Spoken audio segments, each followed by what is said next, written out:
বান্দাদের পারস্পরিক হক এবং অধিকারের মধ্যে সবকিছুর আগে হিসেব নেওয়া হবে মানুষ হত্যা। আমাদের দেশে সামান্য একটু রাজনৈতিক স্বার্থের খাতিরে, সামান্য একটু ক্ষমতা থাকার প্রয়োজনে, একটু টাকা পয়সার লোভে, সামান্য একটু রেষারেষির কারণে মানুষ মানুষকে খুন করতে দ্বিধা করে না। আমরা দেখেছি নিজেদেরকে মুসলমান দাবি করে, তাহাজ্জুদ গুজার দাবি করেও অসংখ্য অগণিত মানুষকে অবলীলায় খুন করেছে। কিয়ামতের ময়দানে মানুষের অধিকারের মধ্যে অর্থকড়ির বিচার, লেনদেন সংক্রান্ত যে বিচার, অর্থ আত্মসাতের বিচার, এই সবগুলোর আগে আল্লাহ রাব্বুল আলামিন প্রথম বিচার করবেন হলো খুনের বিচার।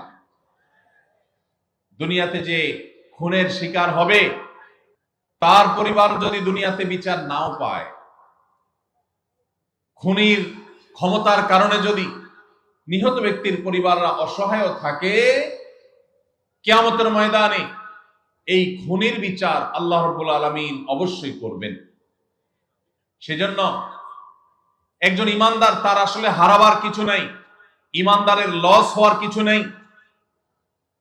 আমরা যখন আল্লাহ রাব্বুল আলামিনের কাছে ভালো মুসলমান হওয়ার দৌড়ে এগিয়ে যেতে চাইব, তখন আমাদের ঈমানকে খাঁটি করা, আল্লাহর সঙ্গে কাউকে শরীক করা, কোন পীর, কোন ব্যক্তি, কোন মতবাদ, কোন ইজম, কোন বড় নেতা, কোন আদর্শিক ব্যক্তি, কাউকে আল্লাহ রাব্বুল আলামিনের সমকক্ষ মনে করা, আল্লাহর নাউজুবিল্লাহ বিধানের বিকল্প মনে করা, অথবা কল্যাণ ও কল্যাণের মালিক মনে করা, দুনিয়া এবং আখিরাত তার কাছে আছে এবং তার কাছে সেগুলোর ক্ষমতা, সুপ্ত শক্তি আছে মনে করা, এই সবগুলো ঈমানের সাথে অসঙ্গতিপূর্ণ বিষয়।